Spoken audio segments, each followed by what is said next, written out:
Welcome back. I'm Pete Brooker. This is There Will Be More Bond. Over there is Rob Smith. This is the Patreon show. Yes, welcome to the Patreon show. Rob, coming live from the kitchen. Because it's too hot in the summer house. Which is why I look shit. But we have... Look, we've dressed a set. Look at that set dressing. Trespassers will be eaten. I'm most impressed with that. Thank you very much. You've got your latest MI6 here. Right. Yeah. Which you don't have. No. I'm surprised you don't have it, Rob. Well, I've got nowhere to put this stuff. It's all right. Rob, whenever I show him something, I'm like, oh, look, I've got the new Moonraker CD from La La Records. He goes, I can't believe you don't have the rest of them. Oh, yes. Call yourself a Bond fan. You don't have all... Call yourself a Bond fan? How much space does a fucking magazine take up? All right.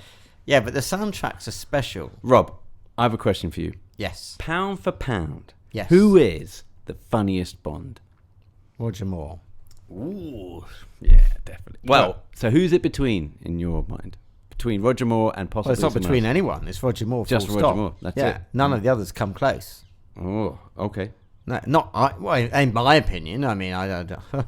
Do you have a funny Roger Moore film? A Roger Moore film that's funnier than the others? Well, I was thinking about this, and originally I was going to say Moonraker, because that's just silly. There's a lot of silliness in that film.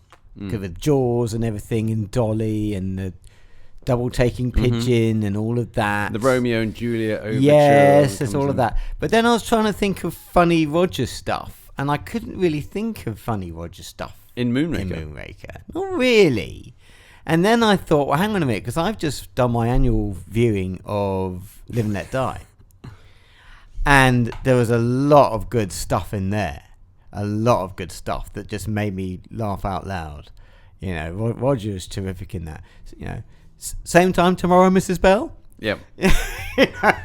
I wonder, that's a good question. So when I think of funny stuff with Roger, it could be the most inappropriate stuff that is not okay to laugh at anymore. Oh, but I love the line when he's choosing the ties. That's a little frantic. I'll keep the other two. Yeah, that's great. And then and Felix is on the phone, and he goes, "How is Mrs. Bell? Intensive care, but she'll pull through." And that face, the expression on his face, it's literally just momentary sort of look of concern. And then it's forgotten about, and it's that momentary look of concern. It's like, oh dear, you know, she's in intensive care.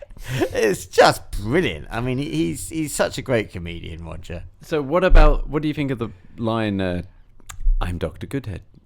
A woman. A woman? Yes, a woman.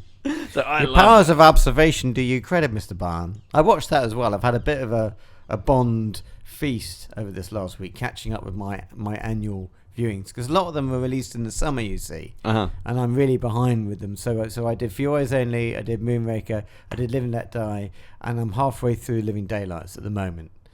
So yeah, I like it when you do your annual viewings because you text me.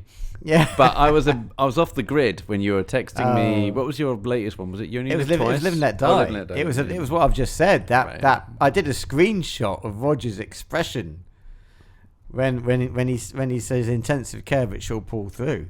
It was just so funny. All right. Well, look, I was going to ask also. We're entering a phase now. We're going to be getting a new Bond. Denis Villeneuve is the new director. And he's been cited as being quite a dark and gritty director. Do you think... And there's also this theory where we have light Bond versus dark Bond. You know, we have Dalton dark, Pierce light, Craig dark. Will the next one be light?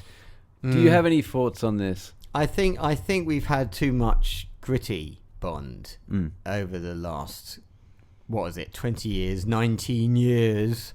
You know, I mean, it's been good, and I'd say we've come through a golden era of Bond.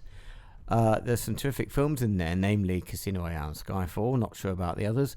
But, it's been a saga. It's literally been a self-contained saga. And I think we've had enough of that now. I'm ready for some light touch Bond. A bit of Pierce is what we want, I think. And a lot of fans think that. But the fact that we've got Denis Villeneuve at the helm makes me think we're not going to get that, because his films are very, very gritty. But having said that, we've now got Stephen Knight as the writer, haven't we? And he, I think, can do gritty, but he can also do light, can't he? Because he's done some comedy, I believe, in the past. Ooh. He's written some comedy. Yeah, I believe he It's has. not Has it seen the light of day? Yeah. I think he wrote a sitcom in the 90s for the BBC. I can't Okay. remember the name of it now, but I think he did. Oh. I'm pretty sure he did. So he is capable of doing that. And because, again, he said he's a big Bond fan, I am sure that they will be looking at this thinking, okay, let's get a bit of humour in. You gotta, and I say that, yeah, it has been dark, but there was humour in the Craig films. He did have some one-liners. It wasn't completely serious, thank God.